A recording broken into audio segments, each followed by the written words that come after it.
밤의 정적이 내려앉은 로마 티베르강 너머로 성 베드로 대성당의 거대한 도미 달빛 아래 침묵하고 있습니다.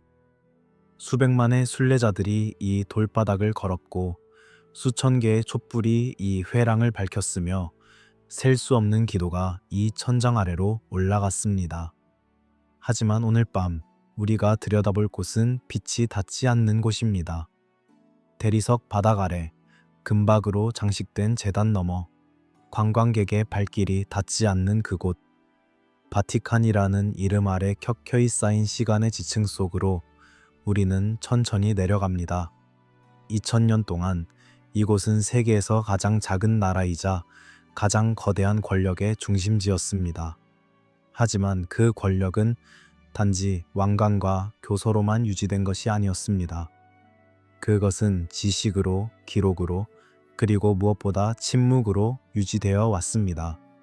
역사를 쓰는 자가 역사를 소유하고 기록을 보관하는 자가 진실을 정의합니다. 그렇다면 기록을 숨기는 자는 무엇을 소유하는 걸까요? 오늘 밤 우리는 그 질문과 함께 잠들 것입니다. 돌 아래의 침묵. 바티칸은 무엇 위에 세워졌을까요? 어느 해 가을 한 장의 사진이 조용히 유출되었습니다. 흐릿한 흑백 이미지 속에는 좁은 복도가 보였습니다. 천장은 낮고 벽은 고대의 벽돌로 이루어져 있었으며 바닥에는 먼지가 두껍게 쌓여 있었습니다. 사진을 찍은 사람은 이름을 밝히지 않았습니다. 다만 짧은 메모만 남겼습니다. 이 복도는 공식 도면에 존재하지 않는다? 바티칸 당국은 이 사진에 대해 아무런 언급도 하지 않았습니다. 확인도 부인도 하지 않았습니다. 다만 침묵했을 뿐입니다. 그리고 그 침묵이야말로 가장 웅변적인 대답이었는지도 모릅니다. 성 베드로 대성당이 서 있는 이 땅은 사실 수천 년의 시간이 압축된 장소입니다. 가장 아래에는 에트루리아인들의 흔적이 있습니다. 로마보다 앞선 문명, 신비로운 언어를 사용하던 사람들, 그들이 남긴 토기와 무덤은 지금도 땅속 깊은 곳에서 잠들어 있습니다. 그 위로 공화정 로마가 지나갔고 제국 로마가 그 위에 신전과 경기장을 세웠습니다. 네로 황제 시절 이곳은 키르쿠스, 즉 전차 경주장이 있던 곳이었습니다. 그리고 그 경기장 옆에서 초기 기독교인들이 순교했습니다. 베드로 사도도 그중 한 명이었다고 전해집니다. 시간이 흐르고 제국이 무너지고 새로운 신앙이 권력이 되었습니다. 사람들은 순교자의 무덤 위에 작은 기념물을 세웠고 그것은 점점 커져서 성당이 되었고 다시 대성당이 되었습니다. 중세의 돌이 르네상스의 대리석 위에 올라갔고 바로크의 금박이 그 위를 덮었습니다. 건축은 단지 위로만 자라지 않았습니다. 아래로도 자랐습니다. 오래된 것을 허물고 묻고 봉인하면서 1940년대 교황 비오 12세는 자신의 무덤을 준비하던 중 우연히 성 베드로 대성당 아래에 거대한 네크로폴리스가 있다는 사실을 발견했습니다. 로마 시대의 공동묘지였습니다. 대리석관, 모자이크로 장식된 벽, 그리고 수백 개의 이름들. 그들은 거의 2000년 동안 어둠 속에 묻혀 있었습니다. 발굴이 시작되었고 학자들이 내려갔고 기록이 작성되었습니다. 하지만 모든 것이 공개된 것은 아니었습니다. 일부 구역은 여전히 봉쇄되어 있습니다. 일부 통로는 지도에 표시되지 않았습니다. 왜일까요? 건축가들은 말합니다. 건물을 지을 때는 기초를 다지고 벽을 세우고 지붕을 덮습니다. 하지만 무언가를 숨길 때는 그 반대입니다. 먼저 공간을 만들고 그 안에 무언가를 넣고 그것을 벽으로 둘러싼 후 그 위에 또 다른 층을 쌓습니다. 바티칸 아래에는 22개의 문명층이 있다고 합니다. 22개. 각각의 층은 하나의 시대를 대표합니다. 각각의 층은 하나의 기억을 품고 있습니다. 그리고 각각의 층은 그 위에 층에 의해 눌려 있습니다. 돌은 기억을 덮는 가장 확실한 방법입니다. 흙은 시간이 지나면 씻겨 나가지만 돌은 남습니다. 무게로, 견고함으로, 영속성으로. 바티칸은 세계에서 가장 아름다운 건축물들로 가득한 곳입니다. 하지만 그 아름다움 아래에는 또 다른 건축물이 있습니다. 보이지 않는 건축물, 지워진 역사의 건축물, 그리고 그 건축물은 여전히 조용히 숨을 쉬고 있을지도 모릅니다. 밤은 깊어갑니다. 바티칸의 경비병들이 조용히 순찰을 돕니다. 관광객들은 모두 떠났고 성당의 문은 닫혔습니다. 하지만 돌 아래에서는 무언가가 여전히 기다리고 있습니다. 시간이, 진실이, 혹은 질문이. 지워진 역사는 정말 사라졌을까요? 아니면 단지 잠들어 있을 뿐일까요? 그 대답을 찾기 위해 우리는 이제 더 깊은 곳으로 내려갑니다. 돌 아래의 침묵을 지나 이제 우리는 또 다른 형태의 침묵 앞에 섭니다. 종이로 만들어진 침묵, 잉크로 기록된 침묵, 53마일에 걸친 끝없는 서가의 침묵입니다. 바티칸 사도 문서고, 한때는 바티칸 비밀 문서고라고 불렸던 이곳은 이름이 주는 신비로움만큼이나 접근하기 어려운 장소입니다. 이곳에는 1000년이 넘는 세월 동안 축적된 문서들이 보관되어 있습니다. 교황의 서신, 종교 재판 기록, 조약문, 파문 선언서, 그리고 이름 없는 수많은 필사본들. 공식 통계에 따르면 이 문서고에 서가를 일렬로 늘어놓으면 약 53마일, 즉 85km에 달한다고 합니다. 서울에서 천안까지의 거리입니다. 상상해보세요. 끝이 보이지 않는 복도를, 천장까지 닿은 선반을, 그 위에 빼곡히 꽂힌 가죽으로 재본된 책들을, 그리고 그 책들 사이로 스며드는 종이와 시간의 냄새를. 하지만 53마일이라는 숫자가 주는 압도감은 단지 물리적인 것만이 아닙니다. 그것은 심리적 장벽이기도 합니다. 한 사람이 평생 동안 읽을 수 있는 책의 수는 제한되어 있습니다. 하루에 한 권을 읽는다 해도 1년에 365권입니다. 70년을 산다 해도 25,000권 남짓입니다. 하지만 이곳에는 수백만 페이지가 있습니다. 어떤 문서는 단 한 번도 열리지 않은 채로 수백 년을 보냈습니다. 어떤 필사본은 그것을 쓴 사람의 손길 이후로 단 한 번도 인간의 손을 타지 않았을지도 모릅니다. 학자들은 이곳에 접근하기 위해 까다로운 절차를 거쳐야 합니다.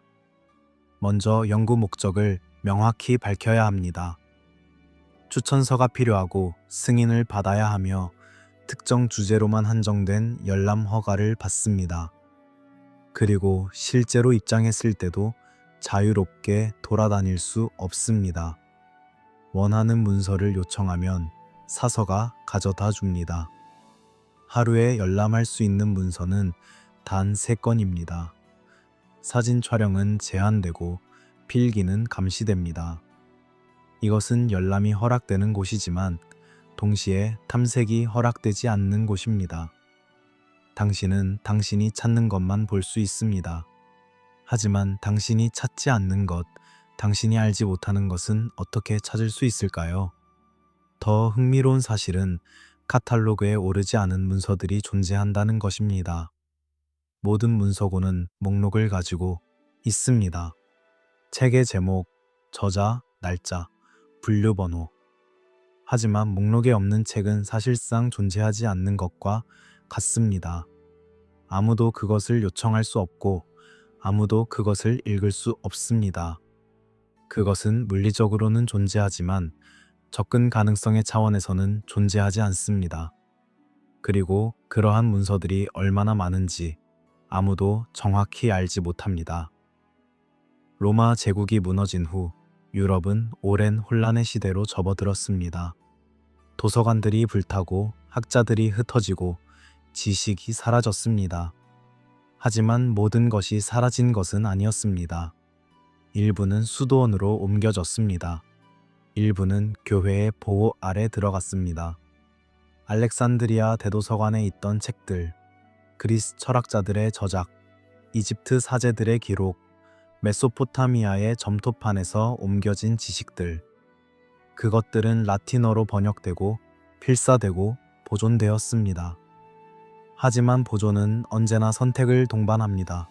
무엇을 보존할 것인가, 무엇을 버릴 것인가, 무엇을 공개할 것인가, 무엇을 숨길 것인가.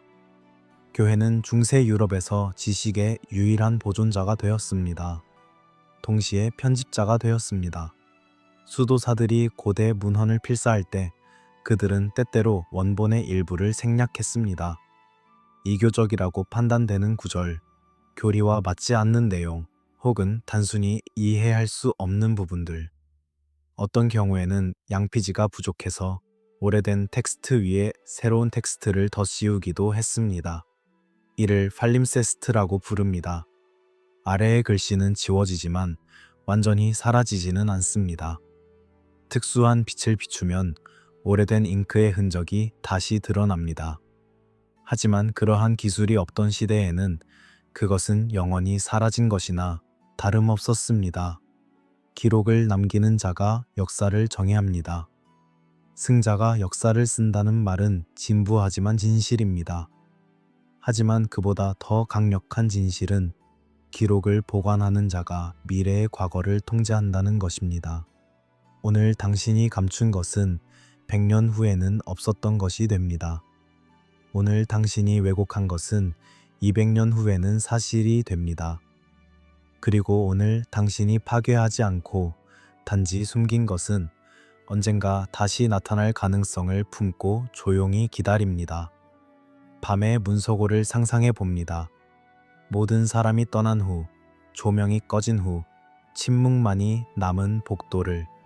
오래된 종이는 숨을 쉽니다. 습도에 따라 팽창하고 수축하며 미세한 소리를 냅니다. 마치 살아있는 것처럼 수백만 개의 단어들이, 수천 개의 목소리들이 그 어둠 속에서 여전히 무언가를 말하고 있습니다. 누군가 듣기를, 누군가 찾기를, 누군가 기억하기를 기다리며. 하지만 새벽이 오면 사서들이 돌아오고 질서가 회복되고 침묵은 다시 공식적인 것이 됩니다. 우리는 서가 사이를 천천히 걸어갑니다. 53마일의 여정은 아직 시작에 불과합니다. 하지만 이미 우리는 느낍니다. 여기에는 단순한 기록 이상의 것이 있다는 것을, 여기에는 역사뿐만 아니라 역사의 그림자도 있다는 것을, 그리고 그 그림자 속에 우리가 아직 모르는 진실이 숨어 있을지도 모른다는 것을. 종이의 미로를 지나 우리는 이제 돌의 미로로 들어섭니다. 지도에 그려지지 않은 공간들, 공식적으로는 존재하지 않는 방들, 그리고 그곳을 목격한 사람들의 조심스러운 증언들. 현대 기술은 때때로 의도하지 않은 진실을 드러냅니다. 지표 투과 레이더, GPR이라고 불리는 이 장비는 땅 속을 들여다볼 수 있습니다. 전파를 보내고 반사되는 신호를 분석하여 땅 아래의 구조를 파악합니다. 고고학자들이 유적지를 발굴하기 전에 사용하는 도구입니다. 몇 년 전 바티칸 주변에서 진행된 어떤 조사에서 흥미로운 이상 신호가 포착되었습니다. 공백이었습니다. 땅 아래에 비어있는 공간. 하지만 그것은 자연적인 동굴이나 오래된 수로가 아니었습니다. 너무 규칙적이었고 너무 대칭적이었으며 너무 의도적으로 보였습니다. 성 베드로 대성당 아래의 네크로폴리스는 일부만 공개되어 있습니다. 관광객들은 가이드와 함께 정해진 루트를 따라 걷습니다. 조명이 켜진 통로, 유리로 보호된 유물, 그리고 설명판. 하지만 그것이 전부가 아니라는 증언들이 있습니다. 보수공사에 참여했던 노동자들, 특별 허가를 받고 들어갔던 연구자들, 그리고 이름을 밝히지 않는 내부자들. 그들은 말합니다. 공개된 구역 너머에 또 다른 구역이 있다고, 지도에 없는 문이 있다고, 그리고 그 문 뒤로 이어지는 계단이 있다고. 카스텔 산탄젤로는 티베르 강 건너편에 있는 거대한 원형 건물입니다. 원래는 하드리아누스 황제의 영묘로 지어졌지만 중세에는 요새로, 르네상스 시대에는 교황의 피난처로 사용되었습니다. 역사는 기록합니다. 바티칸에서 카스텔 산탄젤로로 이어지는 높은 통로 파세토 디 보르고가 있다고. 이것은 공개된 통로입니다. 교황이 위험에 처했을 때 피신하기 위한 길입니다. 하지만 오래된 전승들은 속삭입니다. 지상의 통로만 있는 것이 아니라고, 지하에도 연결이 있다고. 더 오래되고 더 비밀스러운 통로가. 공식 통로와 비공식 통로의 차이는 무엇일까요? 공식 통로는 사람들이 알고 있는 길입니다. 지도에 그려져 있고 문서에 기록되어 있으며 필요할 때 사용됩니다. 하지만 비공식 통로는 그 존재 자체가 비밀입니다. 왜 비밀일까요? 무엇을 옮기기 위해서일까요? 누구를 이동시키기 위해서일까요? 혹은 무엇으로부터 도망치기 위해서일까요? 1960년대 바티칸은 대규모 보수 공사를 진행했습니다. 제2차 바티칸 공의회 이후 많은 것이 변화하고 있었고 건물들도 현대화가 필요했습니다. 공사에 참여한 건설 노동자들 중 일부는 이상한 경험을 했다고 전합니다. 그들은 기존 구조물을 보강하는 작업을 하고 있었습니다. 하지만 어떤 벽을 철거했을 때 그 뒤에 또 다른 공간이 나타났습니다. 방이었습니다. 작지 않은 크기의 방. 하지만 그것은 도면에 없었습니다. 감독관이 호출되었고 그는 놀란 표정으로 그 공간을 살폈습니다. 그리고 곧 명령이 내려졌습니다. 다시 봉인하라고. 그 공간에 대해서는 보고서에 기록하지 말라고. 흥미로운 점은 그것이 오래된 방을 재발견한 것이 아니라 상대적으로 최근에 만들어진 공간이었다는 것입니다. 벽돌의 상태, 시멘트의 종류, 건축 기법. 전문가들의 눈에는 명확했습니다. 이것은 고대 로마 시대의 유적이 아니었습니다. 중세의 지하실도 아니었습니다. 이것은 기껏해야 몇백 년 전, 어쩌면 그보다 더 최근에 의도적으로 만들어진 공간이었습니다. 왜 만들어졌을까요? 무엇을 위해서일까요? 환기가 없는 방, 채광이 없는 방, 출입구가 하나뿐인 방. 이런 구조는 보관을 위한 것일까요? 아니면 감금을 위한 것일까요? 차이는 미묘하지만 중요합니다. 보관은 물건을 위한 것이고 감금은 사람을 위한 것입니다. 혹은 사람이었던 것을 위한 것입니다. 바티칸, 스위스 근위병들은 수백 년 동안 교황을 지켜온 전통적인 경비대입니다. 화려한 중세풍 제복을 입고 있지만 그들은 고도로 훈련된 현대의 군인들입니다. 그들의 임무는 단순한 의전이 아닙니다. 진짜 경호, 진짜 경비입니다. 그리고 그들 중 일부는 임무의 일환으로 일반인이 절대 들어갈 수 없는 구역을 순찰합니다. 몇 년 전 은퇴한 한 근위병이 익명으로 인터뷰에 응했습니다. 그는 말했습니다. 바티칸에는 3개의 열쇠로만 열 수 있는 문이 있다고. 각각의 열쇠는 서로 다른 사람이 보관하고 있고 3사람이 동시에 있어야만 그 문을 열 수 있다고.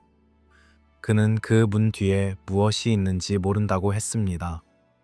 하지만 그 문을 지키는 것이 얼마나 진지하게 다뤄지는지는 알고 있다고 했습니다. 조직이 무언가를 숨길 때 그것은 단지 물리적 장벽만으로 이루어지지 않습니다. 그것은 계층적 비밀, 구획화된 정보, 알 필요가 있는 자만 아는 시스템으로 유지됩니다. 당신은 당신의 역할만 알면 됩니다. 당신은 당신이 지키는 문이 어디로 이어지는지 알 필요가 없습니다. 당신은 당신이 옮기는 상자 안에 무엇이 들었는지 알 필요가 없습니다.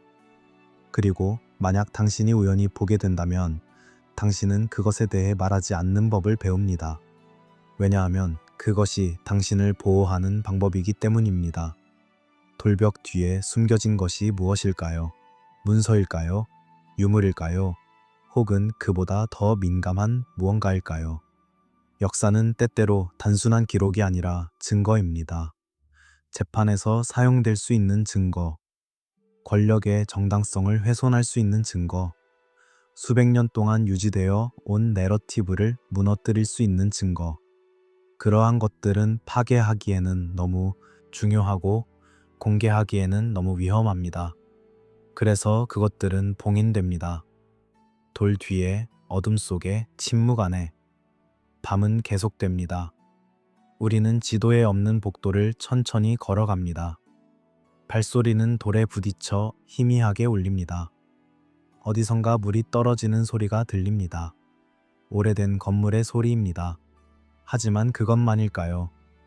벽 너머에서 들려오는 소리는 없을까요? 우리는 귀를 기울입니다. 하지만 침묵만이 대답합니다. 아직은. 봉인된 방들을 지나 우리는 이제 봉인된 생각들의 세계로 들어섭니다. 기독교의 역사는 하나의 이야기가 아닙니다. 여러 이야기들 중에서 하나가 선택된 것입니다. 그리고 선택되지 않은 이야기들은 어디로 갔을까요? 서기 355년 소아시아의 작은 도시 니케아에서 역사적인 회의가 열렸습니다. 콘스탄티누스 황제의 주재해 제국 전역에서 온 주교들이 모였습니다. 목적은 하나였습니다. 분열된 기독교를 통일하는 것. 당시 기독교는 단일한 종교가 아니었습니다. 수많은 분파가 있었고 각각은 예수의 본질에 대해 서로 다른 해석을 가지고 있었습니다.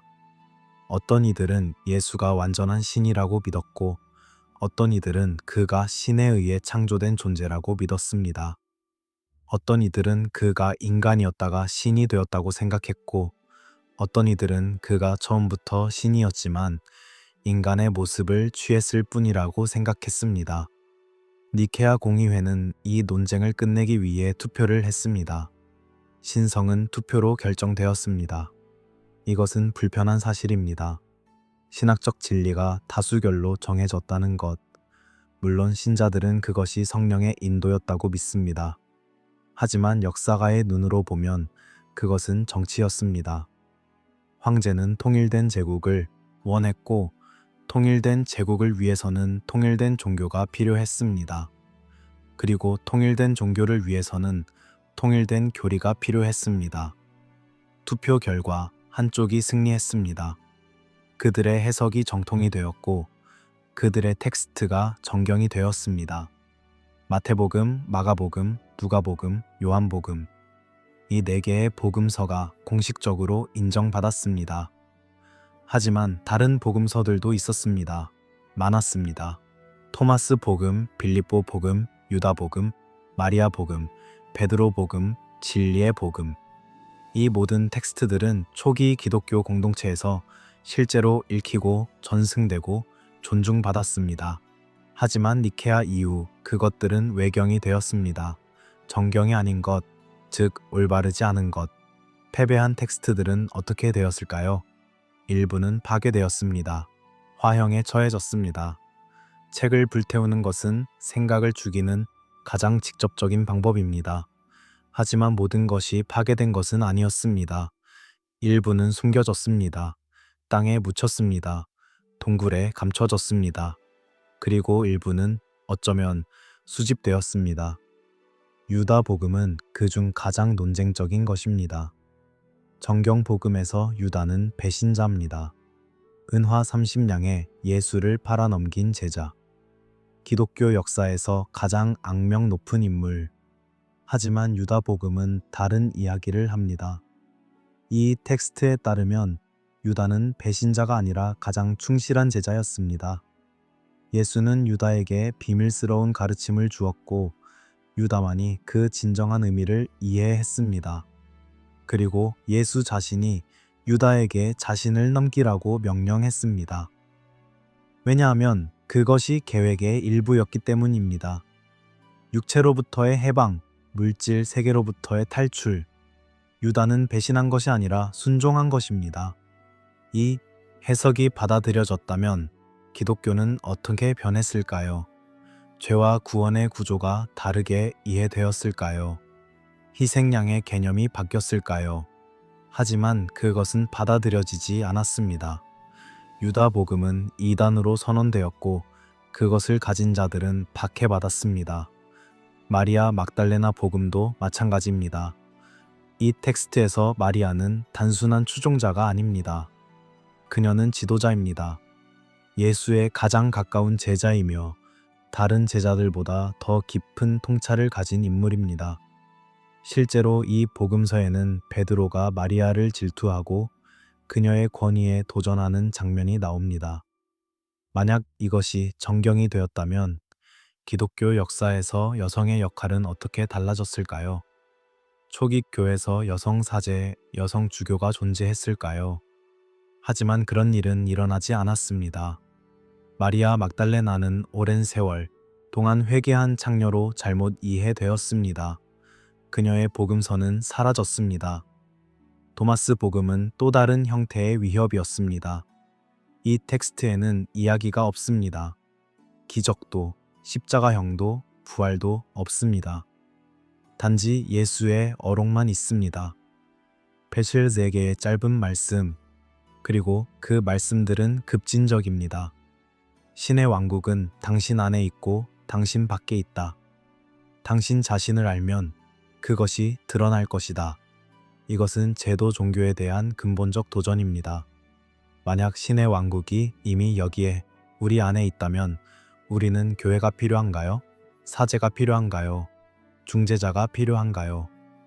도마스 복음은 각 개인이 직접 진리에 도달할 수 있다고 말합니다. 이것은 위계 질서와 양립할 수 없는 사상입니다. 이 모든 텍스트들은 왜 위험했을까요? 그것들이 거짓이어서가 아닙니다. 그것들이 교회의 권위, 구조와 양립할 수 없었기 때문입니다. 만약 구원이 개인의 깨달음으로 가능하다면 교회의 역할은 무엇인가요? 만약 여성도 지도자가 될 수 있다면 남성 중심의 성직 제도는 어떻게 되나요? 만약 물질 세계가 악하고 영적 세계만이 선하다면 교회의 부와 권력은 어떻게 정당화되나요? 그래서 그 텍스트들은 파괴되었습니다. 하지만 파괴는 완전하지 않았을 수 있습니다. 이단을 추적하는 자들은 증거를 필요로 합니다. 무엇이 이단인지 알기 위해서는 그것을 읽어야 합니다. 그리고 읽기 위해서는 보관해야 합니다. 어쩌면 바티칸 문서고 어딘가에, 분류되지 않은 서가 어딘가에 그 텍스트들의 사본이 조용히 잠들어 있을지도 모릅니다. 파괴되지 않고 단지 분류되어 이단 자료로, 위험한 자료로, 절대 공개돼서는 안 될 자료로 밤의 정적 속에서 우리는 생각합니다. 다른 기독교가 존재했다는 것을 인정하는 순간 무엇이 변할까요? 역사는 다시 쓰여질까요? 신앙은 흔들릴까요? 아니면 오히려 더 풍요로워질까요? 하지만 그 질문에 답하기 위해서는 먼저 감춰진 것이 드러나야 합니다. 그리고 그것이 드러나기 위해서는 누군가 그것을 열어야 합니다. 하지만 누가 그럴 수 있을까요? 누가 그럴 용기를 가졌을까요? 우리는 외경의 그림자를 지나 이제 더 깊은 사상의 층으로 내려갑니다. 복음의 차이를 넘어선 세계관 자체가 다른 전통으로, 그노시스라는 이름으로 알려진 깨어남의 가르침으로, 그노시스주의, 이 단어는 그리스어 그노시스, 즉 지식에서 왔습니다.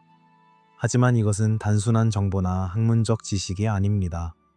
이것은 직관적 깨달음, 내면의 인식, 영적 각성을 의미합니다. 그노시스주의자들은 믿었습니다. 구원은 믿음으로 오는 것이 아니라 지식으로 온다고. 당신이 진정으로 누구인지, 당신이 어디에서 왔는지, 당신이 어디로 가는지 알 때 당신은 자유로워진다고. 그들의 우주관은 급진적이었습니다. 그들은 물질 세계를 감옥으로 보았습니다. 완벽하지 못한 신, 혹은 신을 흉내낸 존재가 만든 결함 있는 창조물. 그들은 이 존재를 데미우르고스라고 불렀습니다. 그리고 데미우르고스를 섬기는 존재들을 아르콘이라고 불렀습니다. 이 아르콘들은 인간을 무지 속에 가두고 물질적 욕망에 묶어두며 진정한 신으로부터 멀어지게 합니다. 이 이야기를 은유로 읽을 수도 있고 문자 그대로 읽을 수도 있습니다. 은유로 읽는다면 데미우르고스는 우리의 자아, 우리의 욕망, 우리를 속박하는 사회 구조를 상징합니다. 아르코는 우리를 잠들게 하는 모든 것, 소비, 권력, 두려움을 상징합니다. 하지만 문자 그대로 읽는다면 그것은 우주적 드라마가 됩니다. 진짜 신과 가짜 신의 싸움, 빛의 존재와 어둠의 존재 사이의 전쟁. 그노시스주의에서 예수의 역할은 무엇이었을까요? 그는 속죄자가 아니었습니다. 그는 깨어난 자였습니다. 각성자였습니다. 그는 인류에게 왔습니다. 당신들은 잠들어 있다고, 당신들은 진짜 고향을 잊었다고, 당신들은 이 물질 세계에 속한 존재가 아니라고 말하기 위해 그의 메시지는 죄의 용서가 아니라 무지의 극복이었습니다. 그는 죽음으로 인류를 구원한 것이 아니라 가르침으로 인류를 깨웠습니다. 이것이 초기 기독교 교회에게 얼마나 위협적이었을지 상상해 보세요. 교회는 중재자로서의 역할을 주장했습니다. 신과 인간 사이에 서서 의식을 집행하고 성사를 베풀고 죄를 용서하는 권한. 하지만 그노시스주의는 그 모든 것이 불필요하다고 말했습니다. 당신은 직접 진리에 도달할 수 있다고. 당신 안에 이미 신성의 불꽃이 있다고. 당신은 단지 그것을 기억하면 된다고. 이것은 제도적 종교에 대한 근본적 부정입니다.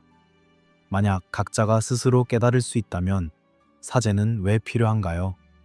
만약 물질 세계가 감옥이라면 교회의 화려한 건물과 의식은 무엇을 의미하나요? 만약 구원이 지식이라면 맹목적 믿음은 무슨 가치가 있나요? 그노시스주의는 단순히 다른 해석이 아니었습니다. 그것은 완전히 다른 종교였습니다. 기독교라는 이름을 사용했지만 그 본질은 정통 기독교와 양립할 수 없었습니다. 그래서 그것은 박해받았습니다. 철저하게, 체계적으로. 그노시스주의 텍스트들은 수거되고 불태워졌습니다. 그노시스주의 지도자들은 추방되고 처형되었습니다. 그노시스주의 공동체들은 흩어지고 소멸되었습니다. 4세기경 그노시스주의는 사실상 사라진 것처럼 보였습니다. 역사가들은 그것에 대해 거의 알지 못했습니다. 단지 그것을 비판한 교부들의 글을 통해서만 간접적으로 알 수 있었습니다. 그러다 1945년 이집트의 나그 함마디에서 놀라운 발견이 있었습니다. 한 농부가 동굴에서 항아리를 발견했습니다. 그 안에는 13권의 가죽으로 제본된 파피루스 책이 들어 있었습니다. 1600년 넘게 숨겨져 있던 그노시스주의 텍스트들, 토마스 복음, 빌립보 복음, 진리의 복음, 그리고 수십 개의 다른 문서들. 누군가 그것들을 항아리에 넣고 땅에 묻었습니다. 언젠가 다시 발견되기를, 언젠가 다시 읽히기를 바라며. 하지만 누가 그것들을 숨긴 걸까요? 박해받던 그노시스주의자들일까요? 그들은 자신들의 신성한 텍스트가 파괴되는 것을 막기 위해 마지막 수단으로 그것들을 땅에 묻었을 것입니다. 하지만 다른 가능성도 있습니다. 그것들을 수집한 자들, 이단을 연구하던 자들, 증거로 보관하던 자들이 어떤 이유에서인가 그것들을 숨겼을 수도 있습니다. 어쩌면 파괴하라는 명령이 내려왔지만 누군가 그것을 따르지 않았을 수도 있습니다.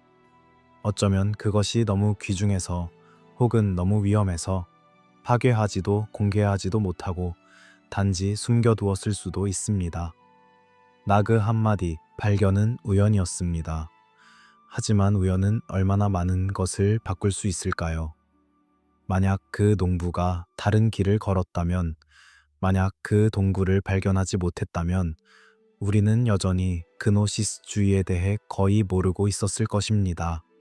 그리고 만약 다른 곳에도 숨겨진 텍스트가 있다면 발견되기를 기다리며 혹은 의도적으로 보관되며 침묵 속에 잠들어 있는 지식이 있다면 바티칸은 그노시스주의를 어떻게 인식했을까요? 위험한 이단으로, 영원히 박멸되어야 할 것으로. 하지만 동시에 그것은 연구되어야 할 대상이기도 했습니다. 이단을 논박하기 위해서는 그것을 알아야 합니다. 그것을 알기 위해서는 그것을 읽어야 합니다. 그리고 그것을 읽기 위해서는 그것을 보관해야 합니다. 어쩌면 53마일의 서가 어딘가에, 분류되지 않은 구역 어딘가에 그노시스주의 텍스트의 완전한 컬렉션이 있을지도 모릅니다. 세상이 알지 못하는, 역사가 잊은, 하지만 여전히 존재하는, 잠든 의식을 깨우는 이야기는 언제나 위험합니다. 왜냐하면 그것은 현재의 질서에 의문을 제기하기 때문입니다. 당신이 잠들어 있다고 말하는 것은 현재 당신이 사는 방식이 진짜가 아니라고 말하는 것입니다. 당신이 속고 있다고, 당신이 조종당하고 있다고, 당신이 진정한 자아를 잊었다고 말하는 것입니다. 그러한 메시지는 권력에게 편안하지 않습니다. 그래서 그것은 억압됩니다. 하지만 억압된 것은 사라지지 않습니다. 그것은 지하로 내려갑니다. 어둠 속으로 들어갑니다. 그리고 때때로 예상치 못한 순간에 다시 표면으로 떠오릅니다. 우리는 깊은 숨을 쉽니다. 그노시스의 세계는 어지럽습니다. 빛과 어둠이 뒤바뀌고 신과 악마가 자리를 바꾸며 구원과 깨달음이 하나가 됩니다. 하지만 그 어지러움 속에서 우리는 한 가지를 분명히 느낍니다. 지식은 위험할 수 있다는 것을, 그리고 바로 그렇기 때문에 그것은 숨겨질 가치가 있다는 것을. 우리는 계속 내려갑니다.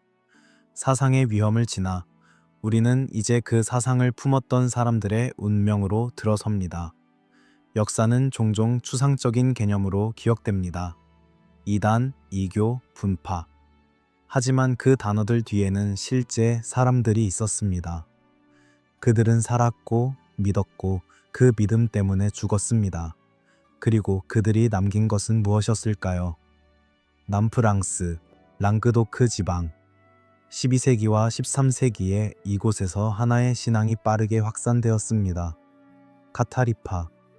그들은 스스로를 완전한 자, 즉 퍼펙티라고 불렀습니다. 그들의 믿음은 그노시스주의와 비슷했습니다. 물질 세계는 악한 신이 만들었고 영적 세계만이 진정한 신의 영역이라고. 그들은 극도로 금욕적이었습니다. 고기를 먹지 않고 결혼하지 않으며 가능한 한 물질적 쾌락을 멀리했습니다. 그들은 가톨릭 교회를 거부했습니다. 십자가를 우상으로 보았고 성찬식을 의미 없는 의식으로 보았으며 교황의 권위를 인정하지 않았습니다. 놀라운 것은 그들의 확산 속도였습니다.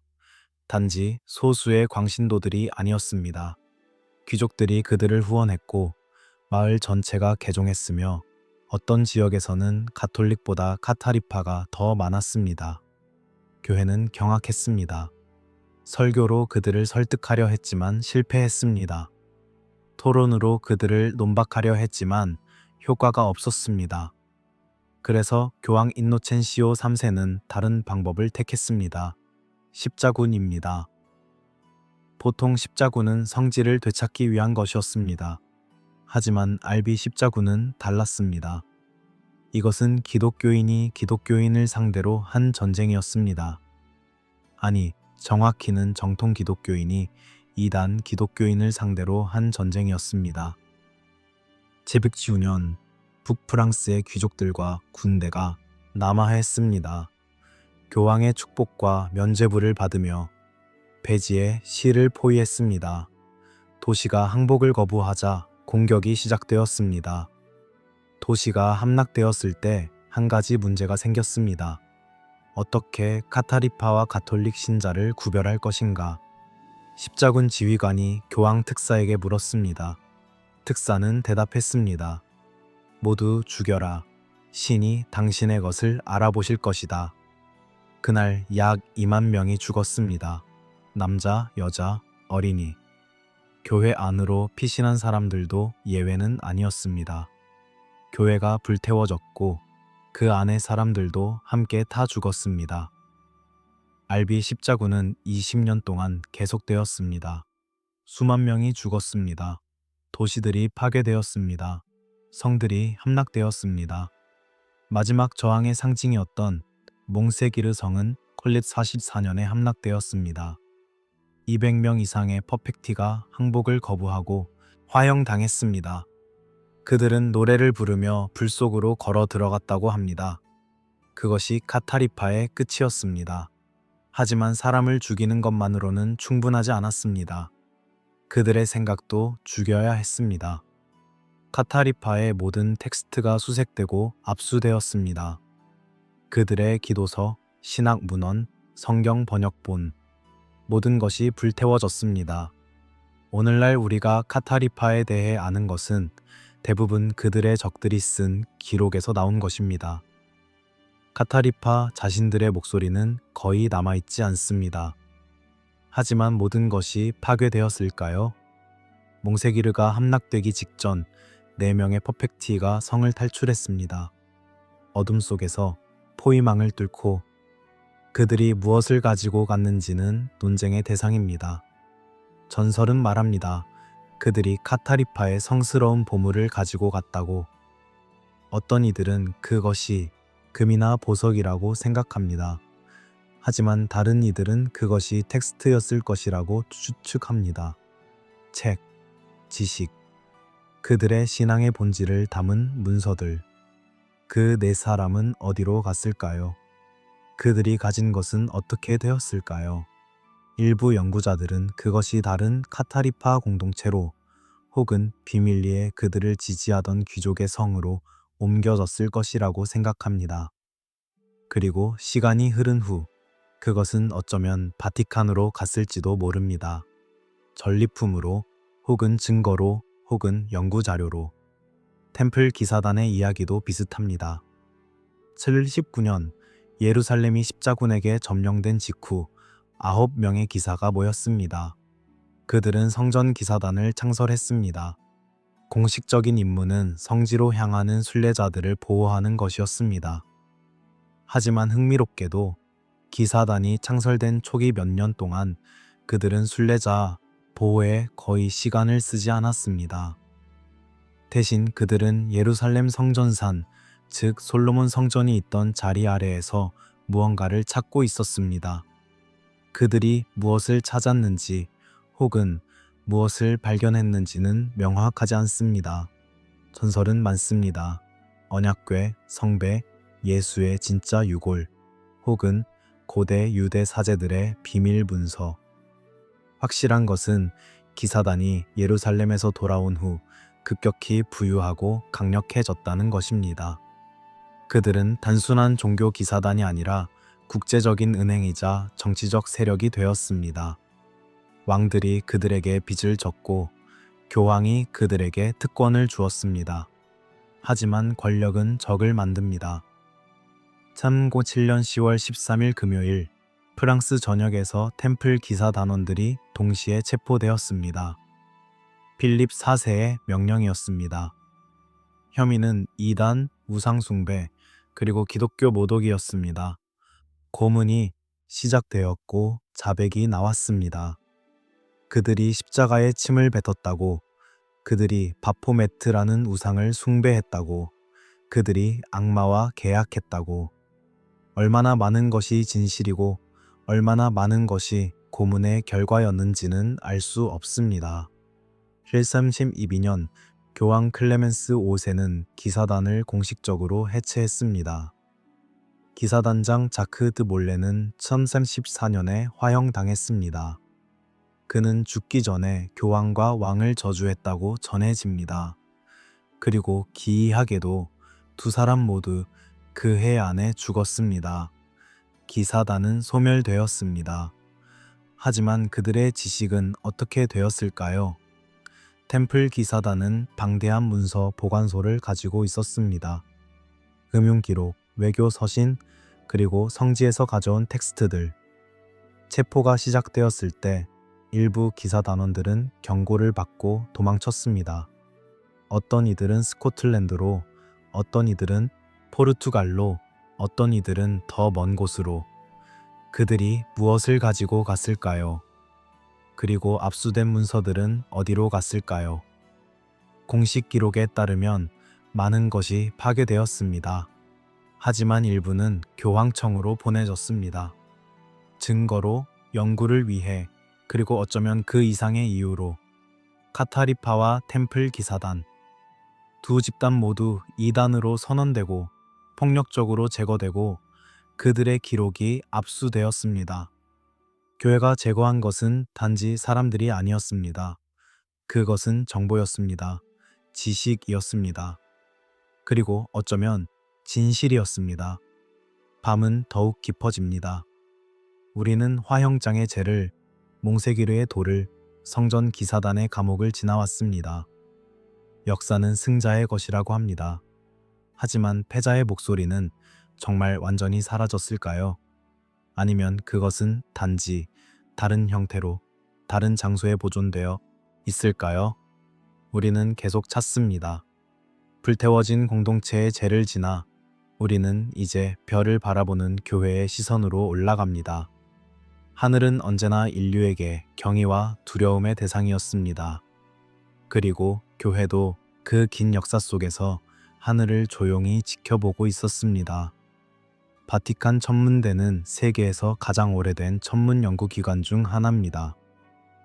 1582년 교황 그레고리오 13세가 달력 개혁을 위해 천문학자들을 모은 것이 그 시작이었습니다. 그레고리력, 즉 우리가 지금 사용하는 달력은 그때 만들어졌습니다. 하지만 교회의 하늘에 대한 관심은 그보다 훨씬 오래되었습니다. 중세 수도원들은 별의 움직임을 기록했고 일식과 월식을 예측했으며 혜성의 출현을 문서화했습니다. 종교와 천문학은 오래 공존해 왔습니다. 하늘은 신의 창조물이며 그것을 연구하는 것은 신의 지혜를 이해해야 하는 한 방법이라고 여겨졌습니다. 물론 갈등도 있었습니다. 갈릴러의 경우처럼 지구가 우주의 중심이 아니라는 생각은 교회의 세계관에 도전했습니다. 하지만 시간이 지나며 교회는 적응했습니다. 그리고 오늘날 바티칸 천문대는 현대 과학의 최전선에 있습니다. 애리조나주 그레이엄 산 위에 바티칸 천문대의 망원경이 있습니다. VATT, Vatican Advanced Technology Telescope, 정교한 장비, 세계적 수준의 과학자들, 그리고 우주의 깊은 곳을 향한 탐구. 하지만 흥미로운 것은 이 시설과 관련된 다른 프로젝트입니다. 같은 산에 또 다른 망원경이 있습니다. 대형 쌍안경 망원경, Large Binocular Telescope, 그리고 그 망원경에 연결된 적외선 분광기의 이름이 논쟁을 불러일으켰습니다. Lucifer, Large Binocular Telescope, Near Infrared Utility with Camera and Integral Field Unit for Extragalactic Research의 약자입니다. 나중에 LUCI로 이름이 바뀌었지만 그 원래 이름은 많은 추측을 낳았습니다. 루시퍼, 빛을 가져오는 자, 타락한 천사, 사탄의 또 다른 이름. 왜 바티칸과 연결된 장비에 그런 이름이 붙었을까요? 공식적인 설명은 단순합니다. 그것은 과학적 약어일 뿐이며 어떤 종교적 의미도 없다고. 하지만 상징은 우연이 아닙니다. 특히 바티칸처럼 상징에 민감한 조직에서는 어쩌면 그것은 일종의 농담이었을까요? 혹은 더 깊은 의미가 있었을까요? 더 흥미로운 것은 바티칸의 외계 생명에 대한 공식 입장입니다. 2008년 바티칸 천문대 책임자였던 호세 가브리엘 푸네스 신부는 인터뷰에서 말했습니다. 외계 생명체의 존재는 기독교 신앙과 모순되지 않는다고.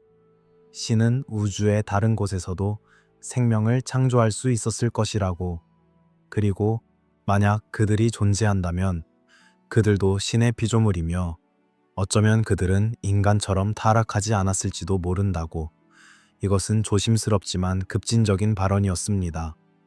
교회가 외계 생명의 가능성을 공개적으로 인정한 것입니다. 하지만 왜일까요? 단순히 과학적 개방성 때문일까요? 아니면 그들이 무언가 알고 있기 때문일까요? 역사적 기록에서 혹은 현대의 관측에서 중세 연대기를 읽다 보면 때때로 이상한 기록을 발견하게 됩니다. 하늘에서 본 불, 방패 모양의 물체, 십자가처럼 보이는 빛, 두 개의 달, 별처럼 보이지만 움직이는 것. 당시 사람들은 이것을 종교적 언어로 기록했습니다.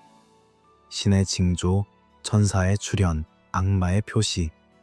하지만 만약 그 종교적 해석을 걷어내고 순수한 관측만 남긴다면 그것은 무엇을 의미할까요? 교회는 수백 년 동안 이런 기록들을 모아왔습니다. 수도원의 연대기, 성인의 환시록, 순례자의 증언. 그것들은 분류되고 보관되었습니다. 기적의 증거로 혹은 연구 대상으로. 하지만 현대의 눈으로 그것들을 다시 읽는다면 어떤 패턴이 보일까요? UFO 연구자들은 오랫동안 이 문서들에 접근하고 싶어 했습니다. 하지만 대부분은 여전히 비공개입니다. 바티칸이 하늘을 바라보는 이유는 무엇일까요? 과학적 호기심일까요? 신학적 탐구일까요? 아니면 그들은 무언가 기다리고 있을까요? 무언가 알고 있을까요? 역사는 반복된다고 합니다. 과거에 하늘에서 온 것이 있다면 미래에도 올 수 있습니다. 그리고 만약 교회가 그것에 대한 기록을 가지고 있다면 그들은 준비하고 있을 것입니다. 밤하늘을 올려다봅니다. 수천 개의 별들이 빛나고 있습니다. 그 별빛은 수백, 수천 년 전에 출발한 것입니다. 우리가 보는 것은 과거입니다. 별들은 이미 다른 곳에 있거나 어쩌면 더 이상 존재하지 않을지도 모릅니다. 하지만 그 빛은 여전히 여기에 도달합니다. 과거의 메시지처럼, 그리고 어쩌면 과거의 경고처럼. 바티칸 천문대의 망원경은 오늘 밤도 작동하고 있습니다. 우주의 깊은 곳을 바라보며 데이터를 기록하며 무언가를 찾고 있습니다. 혹은 무언가를 기다리고 있습니다. 별빛 아래에서 우리는 작아집니다. 우리의 질문도, 우리의 비밀도, 우리의 역사도. 하지만 그 작아짐 속에서 우리는 또한 연결됩니다. 과거와 미래와, 그리고 어쩌면 우리가 아직 만나지 못한 다른 존재들과. 하늘을 바라보던 시선을 내려 우리는 이제 땅으로, 그리고 한 작은 마을로 향합니다. 그곳에서 100년 전 무언가 일어났습니다.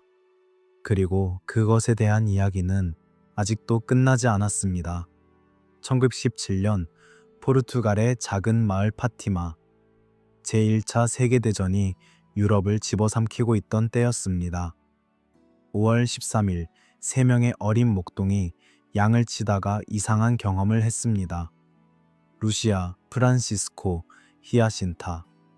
그들은 번쩍이는 빛을 보았고 그 빛 속에서 아름다운 여인을 보았다고 말했습니다. 여인은 자신을 하늘에서 온 존재라고 소개했고 앞으로 6달 동안 매달 13일에 다시 나타나겠다고 약속했습니다. 처음에는 아무도 믿지 않았습니다. 아이들의 상상이라고, 꿈이라고 생각했습니다. 하지만 아이들은 계속 그곳에 갔고 계속 같은 이야기를 했습니다. 그리고 점점 더 많은 사람들이 그들을 따라가기 시작했습니다. 6월, 7월, 8월. 군중은 점점 커졌습니다. 수십 명에서 수백 명으로, 그리고 수천 명으로. 10월 13일 마지막 출현이 예고된 날 약 7만 명의 사람들이 모였습니다. 비가 내리고 있었습니다. 땅은 진흙이 되었고 사람들은 젖었습니다. 전고가 되었을 때 아이들은 여인을 보았다고 말했습니다. 그리고 갑자기 구름 사이로 해가 나타났습니다. 하지만 그것은 보통의 태양이 아니었습니다. 수천 명의 증인들이 기록합니다. 태양이 춤을 췄다고. 그것이 회전하고 색깔을 바꾸고 지그재그로 움직였다고. 그리고 마치 땅으로 떨어지는 것처럼 보였다고. 이것을 어떻게 설명할 수 있을까요? 집단 환각? 7만 명이 동시에 같은 환각을 보았다는 것은 가능한가요? 광학 현상? 하지만 그날의 기상 조건이 그런 현상을 만들 수 있었을까요? 그리고 왜 그 특정한 장소에서 특정한 시간에만 기적, 신의 개입, 혹은 다른 무언가? 파티마 사건의 핵심은 세 가지 비밀입니다. 여인이 아이들에게 세 가지 비밀을 말했다고 전해집니다. 첫 번째 비밀은 지옥에 대한 환상이었습니다. 두 번째 비밀은 제2차 세계대전의 예언과 러시아의 회심에 대한 것이었습니다. 이 두 비밀은 나중에 공개되었습니다. 하지만 세 번째 비밀은 오랫동안 비밀로 유지되었습니다. 루시아는 유일하게 살아남은 목격자였습니다. 프란시스코와 히아신타는 어려서 죽었습니다. 루시아는 수녀가 되었고 교회의 요청으로 세 번째 비밀을 편지에 적었습니다. 1944년의 일입니다. 그 편지는 봉인되어 바티칸으로 보내졌습니다. 그리고 열리지 않았습니다. 1960년에 공개될 것이라는 기대가 있었지만 교황 요한 23세는 그것을 읽고 다시 봉인했습니다. 왜일까요? 2000년 교황 요한 바오로 2세는 마침내 세 번째 비밀을 공개했습니다. 공식 발표에 따르면 그것은 흰 옷을 입은 주교, 즉 교황이 순교하는 환상이었습니다. 바티칸은 이것을 1981년 교황 암살 시도와 연결시켰습니다. 요한 바오로 2세는 그날 총에 맞았지만 살아남았습니다. 그리고 그는 자신이 파티마의 성모에 의해 구원받았다고 믿었습니다. 하지만 많은 사람들이 이 설명에 만족하지 못했습니다. 왜 그렇게 오랫동안 숨겨야 했을까요? 만약 그것이 단순히 교황 암살 시도에 대한 예언이었다면 그것은 이미 일어난 일이었고 비밀로 유지할 이유가 없었습니다. 일부 연구자들은 주장합니다. 공개된 것은 전부가 아니라고. 세 번째 비밀의 일부만 공개되었고 더 민감한 부분은 여전히 숨겨져 있다고. 말라키 마틴이라는 신부가 있었습니다. 그는 바티칸 내부자였고 여러 교황을 섬겼으며 파티마의 세 번째 비밀을 읽을 권한이 있었습니다. 그는 여러 인터뷰에서 암시적으로 말했습니다. 세 번째 비밀은 공개된 것보다 훨씬 더 중대하다고. 그것은 교회 자체의 미래와 관련이 있다고. 그것은 신앙의 위기, 배교, 그리고 어쩌면 교회의 붕괴에 대한 것이라고. 하지만 그는 구체적으로 말하지 않았습니다. 아니, 말할 수 없었습니다. 만약 파티마의 세 번째 비밀이 정말로 그렇게 중대하다면 그것은 예언인가요? 아니면 정보인가요? 미래를 예측한 것인가요? 아니면 무언가를 알리려 한 것인가요? 그리고 만약 그것이 정보라면 그 정보는 어디에서 왔을까요? 신학적 답은 명확합니다. 성모 마리아가 전한 신의 계시라고. 하지만 다른 관점에서 보면 그것은 또 다른 형태의 소통일 수도 있습니다. 춤추는 태양, 7만 명의 목격자, 그리고 미래에 대한 경고. 이 모든 것을 어떻게 이해해야 할까요? 교회가 침묵을 선택한 이유는 무엇일까요? 사람들을 보호하기 위해서일까요? 공포를 막기 위해서일까요? 아니면 통제를 유지하기 위해서일까요? 진실을 아는 것과 진실을 말하는 것 사이에는 큰 차이가 있습니다. 어떤 진실은 너무 무거워서, 너무 파괴적이어서 말해질 수 없습니다. 적어도 지금은, 적어도 아직은. 밤은 계속됩니다. 파티마의 들판은 조용합니다. 100년이 넘는 시간이 흘렀지만 그날의 기억은 여전히 살아 있습니다. 봉인된 편지처럼 열리기를 기다리며 혹은 영원히 닫혀 있기를 바라며 우리는 그 편지 앞에 섭니다. 손을 뻗을 수 있지만 열 수는 없습니다. 단지 상상할 수 있을 뿐입니다. 그 안에 무엇이 적혀 있을지. 예언의 무게를 지나 우리는 이제 또 다른 형태의 무게를 만납니다. 지식의 무게입니다. 그것을 아는 자의 무게입니다. 그리고 때때로 그것을 알았기 때문에 사라진 자들의 무게입니다. 바티칸 문서고에서 일한다는 것은 특별한 위치입니다. 당신은 역사의 수호자입니다. 수백만 페이지의 비밀을 매일 마주합니다.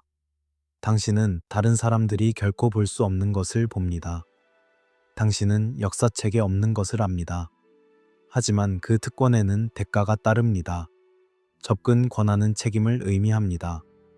당신이 본 것에 대해 말하지 않겠다는 서약, 당신이 안 것을 다른 곳에 사용하지 않겠다는 약속, 평생 동안, 죽을 때까지, 그리고 어떤 경우에는 죽음 너머까지.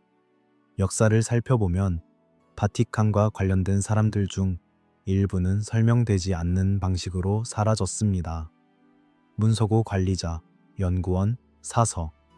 어떤 이는 갑자기 은퇴를 선언하고 공공의 시야에서 사라졌습니다. 어떤 이는 사고로 죽었습니다. 어떤 이는 병으로 죽었습니다. 어떤 이는 그저 사라졌습니다. 실종 신고가 접수되고 조사가 진행되고 그리고 결론이 나지 않습니다. 물론 대부분은 우연일 것입니다. 사람들은 늙고 병들고 사고를 당합니다. 그것은 삶의 일부입니다. 하지만 때때로 패턴이 보입니다. 특정 문서를 연구하던 사람, 특정 시기에 문서에 접근했던 사람, 특정 주제에 대해 질문하던 사람, 그들이 사라지는 빈도가 통계적 우연을 넘어서는 것처럼 보일 때가 있습니다. 1998년 한 이탈리아 사학자가 템플 기사단에 대한 연구를 위해 바티칸 문서고 접근 권한을 얻었습니다.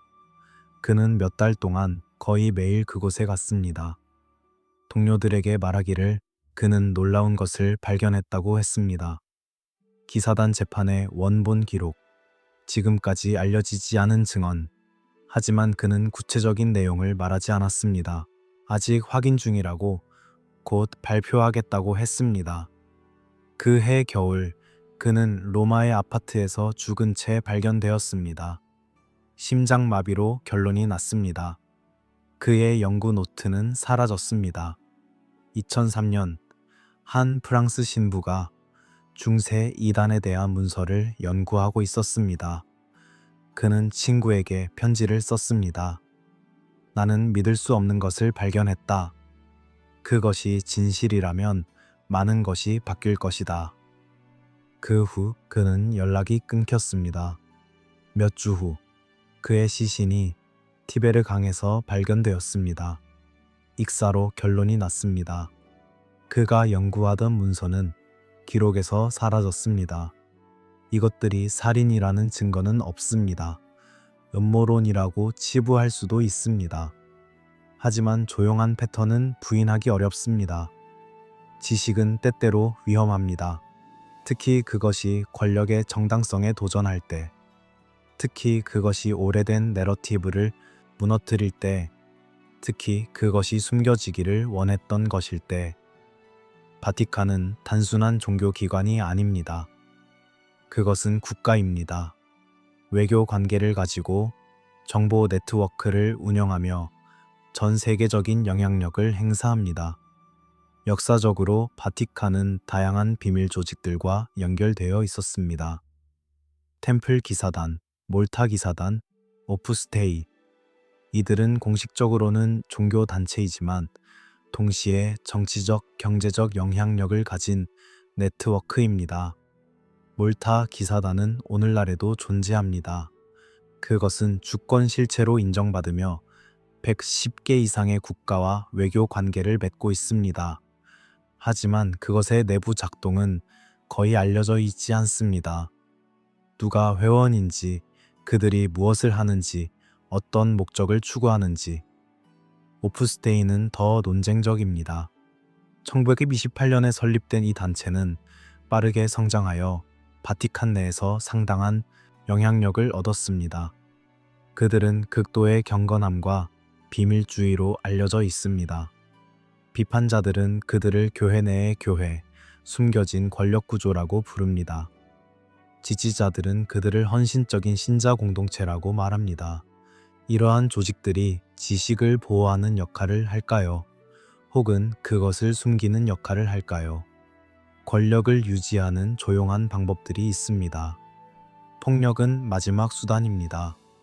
그 전에 회유가 있고, 협박이 있고, 고립이 있고, 그리고 침묵의 강요가 있습니다.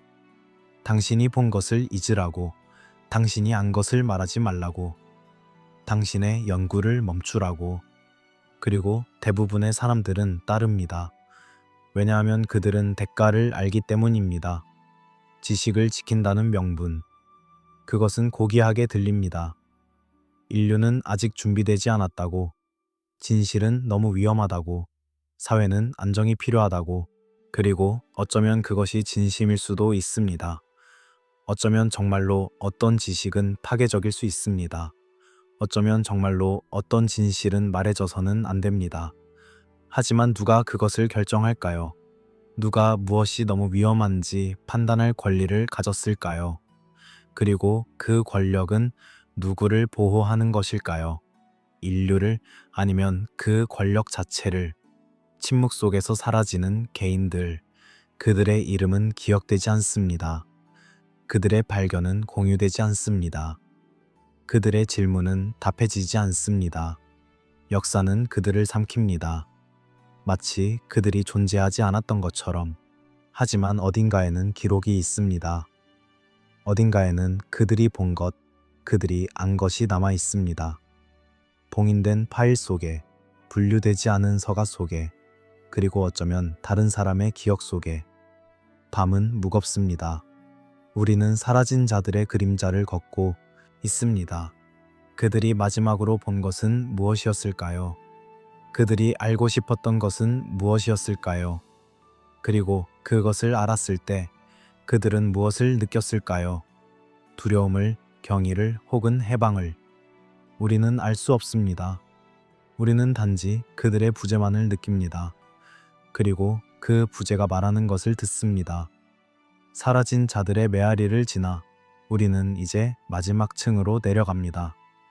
가장 깊은 곳, 시간 자체가 의문시되는 곳, 인류의 기원이 다시 쓰여질 수 있는 곳. 고고학은 때때로 우리가 알고 있다고 생각했던 것을 뒤집습니다. 1900년 그리스 안티키테라 섬 근처 난파선에서 이상한 물체가 발견되었습니다. 부식된 청동 덩어리. 처음에는 주목받지 못했습니다. 하지만 엑스레이로 내부를 들여다보았을 때 사람들은 경악했습니다. 그것은 기계였습니다. 정교한 톱니바퀴 시스템을 가진 전문 계산기. 태양, 달, 행성의 움직임을 예측할 수 있는 장치. 기원전 2세기에 만들어진 것으로 추정됩니다. 문제는 이런 수준의 기술은 그 시대에 존재해서는 안 된다는 것입니다. 역사책에 따르면 이렇게 복잡한 기계 장치는 중세 이후에나 가능했습니다. 안티키테라 장치는 너무 이릅니다. 너무 정교합니다. 너무 진보적입니다. 그것은 우리가 생각했던 기술 발전의 선형적 역사에 맞지 않습니다. 터키의 고베클리 테페는 또 다른 수수께끼입니다. 1990년대에 발굴이 시작된 이 유적은 약 12,000년 전에 만들어진 것으로 밝혀졌습니다. 거대한 석조 기둥들, 복잡한 조각들, 의도적으로 배치된 구조물들. 문제는 이것이 농경 사회 이전에 만들어졌다는 것입니다. 우리의 이해로는 수렵 채집민들이 이런 규모의 건축을 할 이유도 능력도 없었어야 합니다. 하지만 그들은 했습니다. 그리고 왜 했는지, 어떻게 했는지는 여전히 미스터리입니다. 이런 발견들은 질문을 제기합니다. 선형적 역사관, 즉 인류가 원시에서 문명으로 꾸준히 발전해 왔다는 생각은 정확한가요? 아니면 우리가 모르는 상승과 하락이 있었을까요?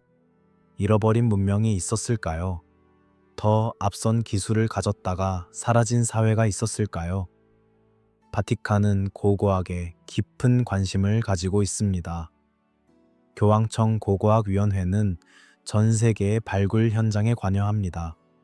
특히 성지, 이집트, 메소포타미아. 이곳들은 성경과 관련된 지역이기도 하지만 동시에 인류 최초의 문명이 발생한 곳이기도 합니다. 바티칸의 이집트학 컬렉션은 세계 최고 수준입니다. 수천 개의 유물, 파피루스, 상형 문자 텍스트. 하지만 모든 것이 공개된 것은 아닙니다. 일부 유물은 전시되지 않습니다. 일부 텍스트는 번역되지 않습니다. 혹은 번역되었지만 발표되지 않습니다. 왜일까요? 어떤 연구자들은 추측합니다. 그것들이 성경의 내러티브와 맞지 않기 때문이라고, 그것들이 인류의 기원에 대한 대안적 시나리오를 제시하기 때문이라고. 수메르 점토판들은 인류 창조에 대한 흥미로운 이야기를 담고 있습니다. 아눈나키라고 불리는 존재들이 하늘에서 내려와 인간을 만들었다는 이야기. 그것은 신화로 읽을 수도 있고 은유로 읽을 수도 있으며 혹은 어떤 이들은 문자 그대로 읽기도 합니다. 만약 성경의 창조 이야기가 더 오래된 수메르 신화에서 차용되었다면 그것은 성경의 독창성에 의문을 제기합니다. 만약 여러 고대 문명이 유사한 하늘에서 온 존재들 이야기를 가지고 있다면 그것은 무엇을 의미할까요? 바티칸은 이러한 텍스트를 가지고 있을까요? 그것들을 연구했을까요? 그리고 만약 그렇다면 그들의 결론은 무엇이었을까요? 지식이 위험해지는 순간이 있습니다. 그것이 근본적인 믿음을 흔들 때, 그것이 사회의 기초를 위협할 때, 그것이 질서를 무너뜨릴 수 있을 때. 하지만 보호와 통제의 차이는 무엇일까요? 보호는 사랑에서 나옵니다. 당신을 해로부터 지키기 위해. 하지만 통제는 두려움에서 나옵니다. 당신이 알게 될까봐, 당신이 변할까봐, 당신이 복종하지 않을까봐. 바티칸이 지식을 보관하는 것은 어느 쪽일까요? 어쩌면 둘 다일 수 있습니다. 어쩌면 그것은 시대에 따라, 상황에 따라, 사람에 따라 다를 수 있습니다. 어쩌면 그들 자신도 확신하지 못할 수 있습니다. 옳은 일을 하고 있는지 아니면 단지 권력을 유지하고 있는지. 언젠가 열릴 문에 대한 조용한 상상, 그것은 낙관적인 생각입니다. 시간이 지나면, 사회가 성숙하면, 인류가 준비되면 숨겨진 것이 드러날 것이라는. 하지만 그날은 올까요? 아니면 어떤 비밀은 영원히 비밀로 남아야 할까요? 밤의 끝이 다가옵니다. 우리는 바티칸의 가장 깊은 곳까지 내려왔습니다. 돌 아래로, 종이 뒤로, 벽 너머로, 시간을 거슬러 우리는 많은 것을 보았습니다. 봉인된 복도, 외경 복음, 사라진 공동체, 별을 바라보는 망원경, 숨겨진 예언, 그리고 침묵 속에 사라진 사람들. 우리는 패턴을 보았습니다. 지식이 축적되고 분류되고 그리고 선택적으로 공개되는 패턴. 진실은 무엇일까요? 바티칸이 정말로 인류가 알아서는 안 될 비밀을 보관하고 있을까요? 아니면 그것은 단지 시간의 축적, 우연의 중첩, 그리고 관료주의의 산물일 뿐일까요? 우리는 확신할 수 없습니다. 우리는 단지 질문할 수 있을 뿐입니다. 그리고 질문하는 것 자체가 어쩌면 가장 중요한 것일지도 모릅니다. 이야기는 끝나지 않았습니다. 다만 아직 잠들어 있을 뿐입니다. 언젠가 누군가 다시 내려갈 것입니다. 더 깊이, 더 멀리. 그리고 어쩌면 그때 새로운 것이 발견될 것입니다. 혹은 오래된 것이 다시 드러날 것입니다. 역사는 끝나지 않습니다. 그것은 단지 층을 더할 뿐입니다.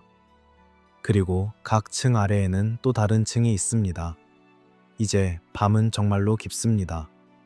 로마 위로 별들이 빛나고 티베르 강은 조용히 흐르며 성 베드로 대성당의 돔은 달빛 아래 고요합니다. 그 아래 어딘가에 53마일의 서하가 있고 22개의 문명층이 있으며 봉인된 방들이 있습니다. 그것들은 잠들어 있습니다. 하지만 잠은 영원하지 않습니다. 언젠가 누군가 어떤 이유에서인가 그것들을 깨울 것입니다. 우리의 여정은 여기서 끝납니다. 우리는 답보다 더 많은 질문을 가지고 돌아갑니다. 하지만 그것이 괜찮습니다. 질문은 답보다 더 오래 살아남습니다. 질문은 우리를 깨어있게 합니다. 그리고 깨어있는 것, 그것이야말로 가장 중요한 것입니다. 편히 쉬세요. 꿈을 꾸세요. 하지만 잊지 마세요. 역사는 과거에만 있는 것이 아닙니다. 그것은 여전히 우리와 함께 있습니다. 돌 아래에서, 종이 사이에서, 그리고 우리의 질문 속에서, 당신이 잠든 사이에도 이야기는 계속됩니다. 그것은 끝나지 않았습니다. 다만 조용해졌을 뿐입니다. 오늘 밤 이야기를 들어주셔서 감사합니다. 만약 이런 역사 속 미스터리가 당신을 매료시켰다면 우리 채널을 구독해주세요. 후원을 통해 저희를 지원해 주시면 더 많은 이야기를, 더 깊은 여정을 더 먼저 여러분과 나눌 수 있습니다. 다음에는 또 어떤 과거의 비밀이 우리를 기다리고 있을까요? 어떤 잊혀진 목소리가 다시 속삭일까요? 우리는 함께 들을 것입니다. 좋은 밤 되세요. 깊이 쉬세요. 그리고 기억하세요. 어둠 속에서도 별은 빛나고 침묵 속에서도 진실은 기다리며 밤이 아무리 길어도 새벽은 옵니다. 언젠가 문명의 그림자를 지나 우리는 이제 더 불안한 질문 앞에 섭니다. 왜 지식은 항상 축적되지 않고 사라지는가? 왜 인류는 같은 높이에 오르고 같은 방식으로 무너지며 같은 어둠 속으로 다시 내려가는가? 역사를 배울 때 우리는 선형적인 그래프를 봅니다. 원시 사회에서 농경 사회로, 청동기에서 철기로, 고대에서 중세로, 그리고 현대로. 마치 인류가 한 방향으로만 나아가는 것처럼. 하지만 그것은 살아남은 자들의 이야기입니다. 사라진 자들의 이야기는 그래프에 없습니다. 그들은 단지 빈 공간으로, 설명되지 않는 단절로, 갑작스러운 침묵으로만 남아 있습니다. 기원전 2200년경 수메르 문명이 붕괴했습니다. 티그리스와 유프라테스 강 사이의 도시들, 인류 최초의 문자를 발명한 사람들, 법전을 만들고 천문학을 발전시킨 사회. 그들은 갑자기 사라졌습니다. 도시들이 버려졌고 점토판 기록이 끊겼으며 수백 년의 공백이 뒤따랐습니다. 같은 시기 지구 반대편에서 인더스 문명도 무너졌습니다. 하라파와 모헨조다로, 정교한 배수 시스템과 계획된 도시를 가진 문명, 그들도 갑자기 사라졌습니다. 이집트 고왕국도 같은 시기에 혼란에 빠졌습니다. 기원전 1200년경 또 다른 붕괴의 물결이 왔습니다. 청동기 시대의 끝, 미케네 그리스, 히타이트 제국, 우가리트, 트로이, 지중해와 근동의 거의 모든 주요 문명이 동시에 무너졌습니다. 고고학자들은 이것을 청동기 붕괴라고 부릅니다.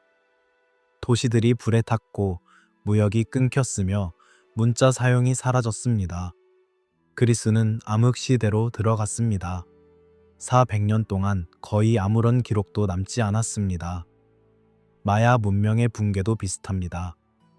9세기경 유카탄 반도에 화려한 도시들이 버려졌습니다.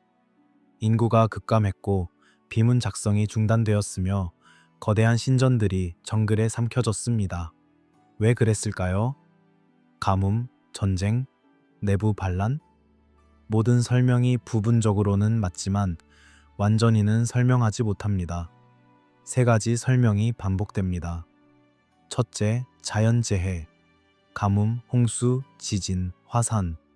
환경이 변하고 농업이 실패하고 사회가 무너집니다. 둘째, 내부 붕괴, 불평등, 부패, 계급투쟁. 시스템이 너무 복잡해지고 너무 경직되고 스스로의 무게를 견디지 못합니다. 셋째, 외부 개입, 침략, 정복, 질병. 다른 힘이 와서 모든 것을 쓸어갑니다. 하지만 이 세 가지가 설명하지 못하는 것이 있습니다. 기록이 끊기는 지점의 불가해함입니다. 문명은 서서히 쇠퇴하지 않았습니다. 그것은 갑자기 멈췄습니다. 마치 전등 스위치를 끈 것처럼. 어느 날까지는 점토판이 구워지고 비문이 새겨지고 무역 기록이 작성되었습니다. 그리고 다음 날부터는 침묵입니다. 완전한, 설명되지 않는 침묵. 살아남은 소수가 있었습니다. 모든 것이 사라진 것은 아니었습니다. 어떤 지식은 보존되었습니다. 하지만 그것은 변형되었습니다. 기술은 마법이 되었고 역사는 신화가 되었으며 사실은 전설이 되었습니다. 홍수 이야기를 생각해 보세요.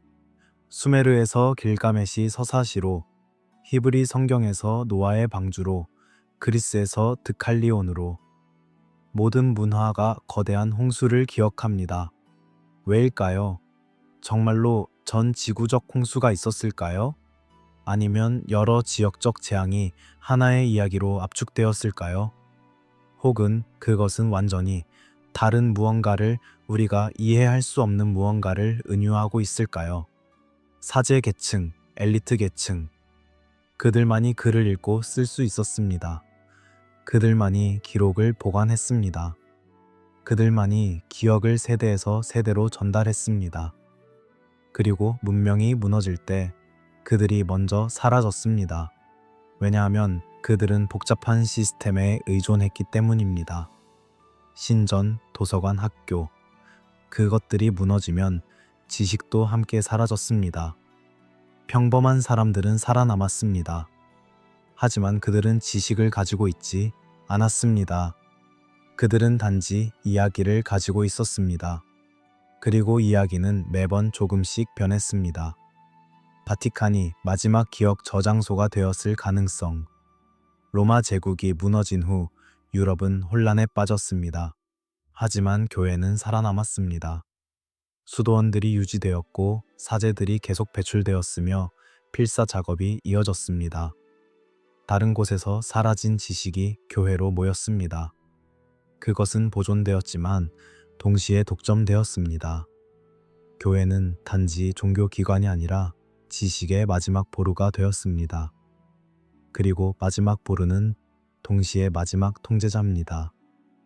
인류 역사가 직선이 아니라 파도라면 어떨까요? 오르고 내리고 축적하고 잃어버리고 기억하고 망각하는 순환. 우리가 처음이 아니라면 어떨까요?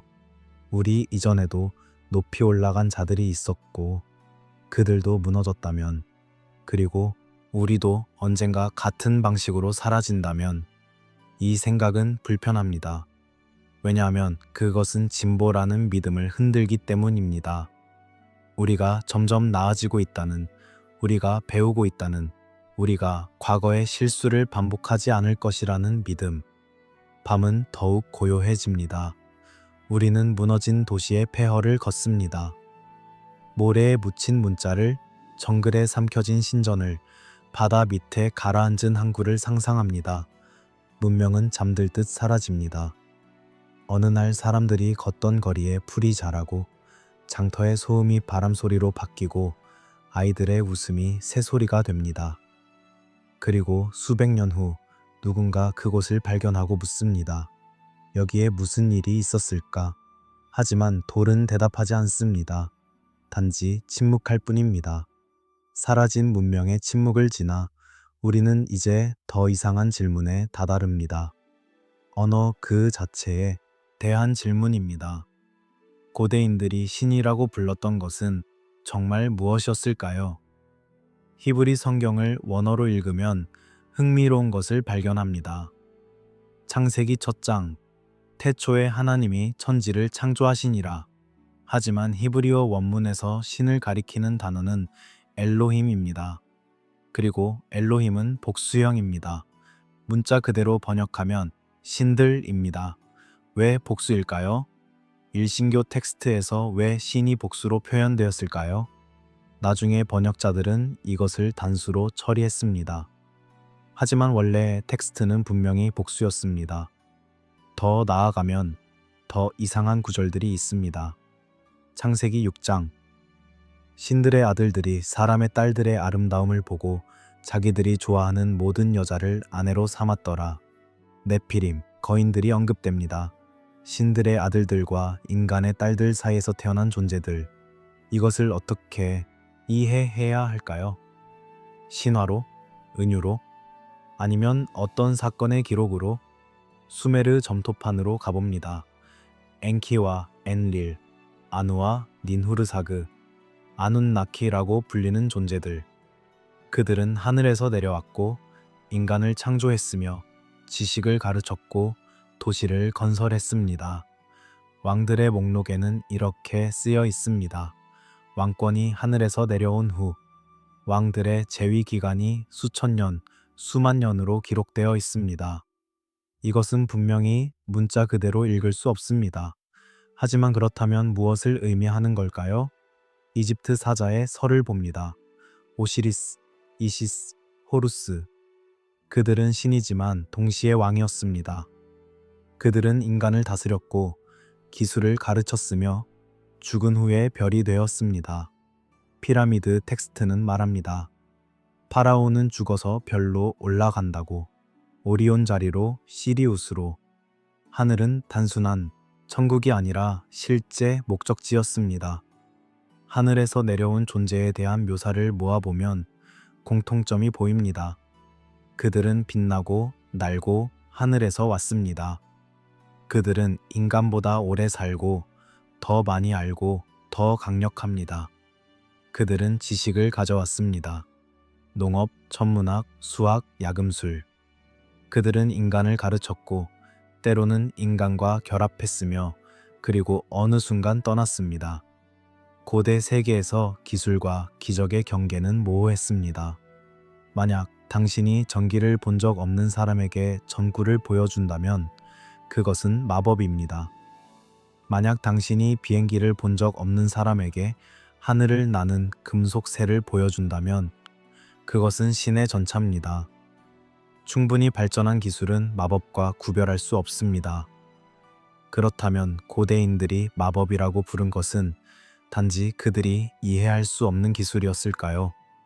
계시라는 개념을 다시 봅니다.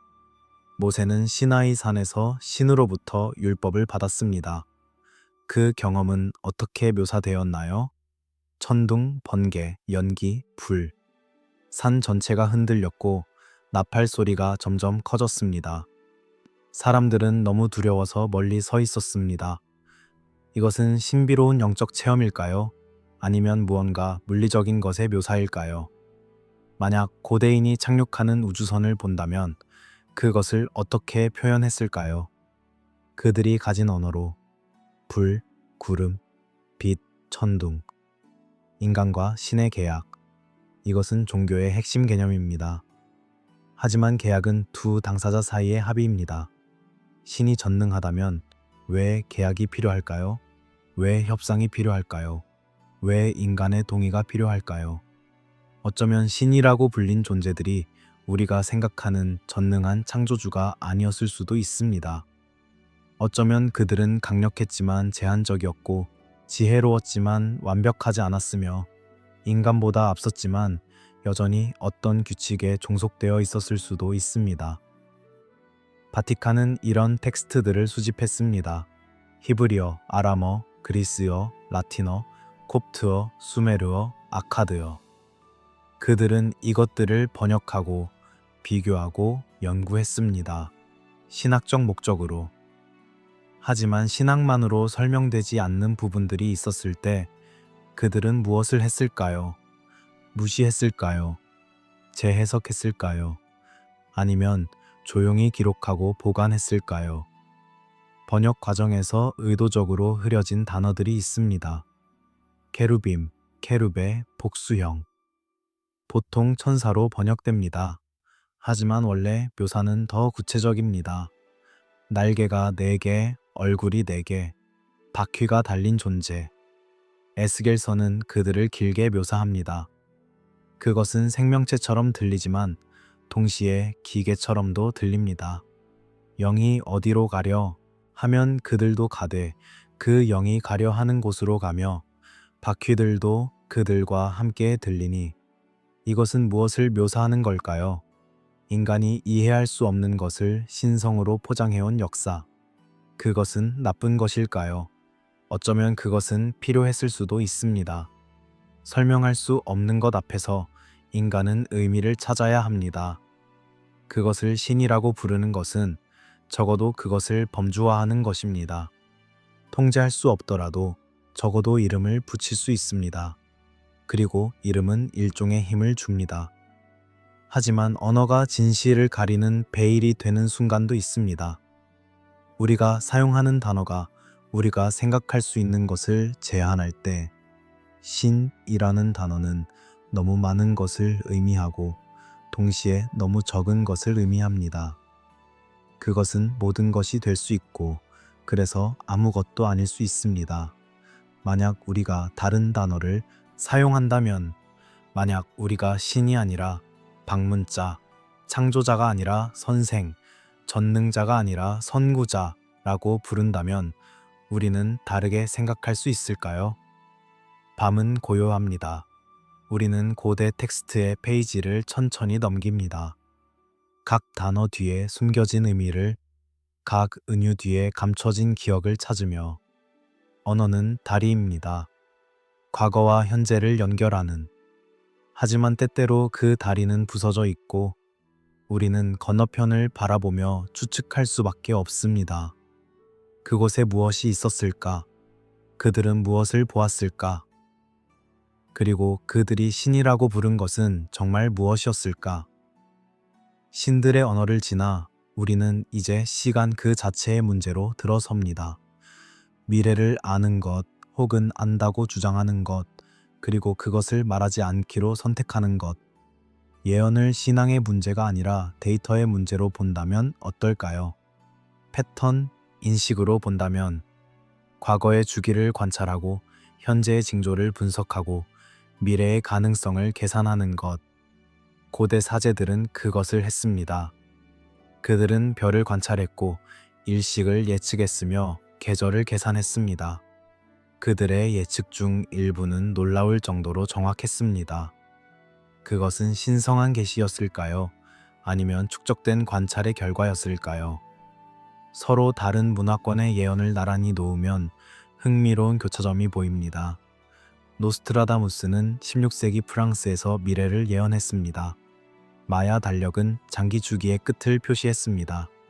힌두교의 칼리 유가는 어두운 시대를 말합니다.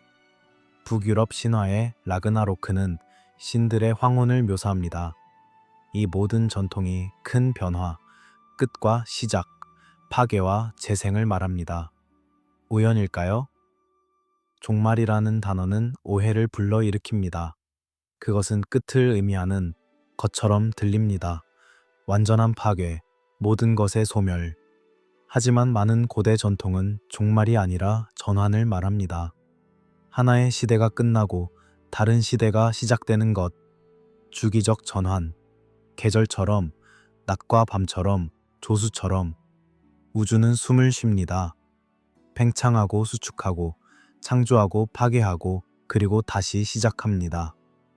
바티칸이 예언을 수집한 이유는 무엇일까요? 미신을 연구하기 위해서, 이단을 논박하기 위해서, 어쩌면 그것들이지만 어쩌면 더 많은 것일 수도 있습니다. 패턴을 찾기 위해서. 만약 충분히 많은 예언을 충분히 긴 시간에 걸쳐 수집한다면 무언가 보일까요? 반복되는 날짜, 반복되는 사건, 반복되는 징조. 특정 연도가 여러 전통에서 독립적으로 등장합니다. 어떤 계산은 놀라울 정도로 일치합니다. 천문학적 정렬, 행성의 배열, 태양 주기. 이것들은 측정 가능합니다. 계산 가능합니다. 그리고 만약 고대인들이 이것을 계산했고 바티칸이 그 계산을 가지고 있다면 그들은 무엇을 알고 있을까요? 반복적으로 등장하는 숫자들도 있습니다. 40일, 40년, 7일, 7년, 70년, 12부족, 12사도, 12궁도. 이것들은 상징일까요? 아니면 실제 주기일까요? 수비학은 미신으로 치부되지만 고대 세계에서 수는 신성했습니다. 피타고라스는 말했습니다. 모든 것은 수다. 플라톤은 기하학을 신의 언어라고 불렀습니다. 만약 우주가 수학적 질서를 따른다면, 그리고 그 질서가 예측 가능하다면 미래도 계산될 수 있을까요? 공개하면 혼란이 오는 지식의 역설. 이것은 오래된 딜레마입니다. 만약 당신이 재앙을 예측할 수 있다면 당신은 그것을 말해야 할까요? 만약 당신이 말하면 사람들은 공포에 빠질 것입니다. 사회는 불안정해질 것입니다. 어쩌면 예측 자체가 자기 실현적 예언이 되어 재앙을 앞당길 수도 있습니다. 하지만 만약 당신이 말하지 않으면 사람들은 준비할 수 없습니다. 그들은 막을 수 있는 것도 막지 못할 것입니다. 알지만 말하지 않는 선택의 윤리. 이것은 권력의 정의입니다. 정보를 독점하는 것, 당신이 아는 것을 다른 사람이 모르게 하는 것, 그것이 그들을 보호하기 위해서라고 말할 수 있습니다. 그리고 어쩌면 그것이 진심일 수도 있습니다. 하지만 동시에 그것은 그들을 통제하는 것이기도 합니다. 알지 못하는 사람은 의존합니다. 알고 있는 사람에게.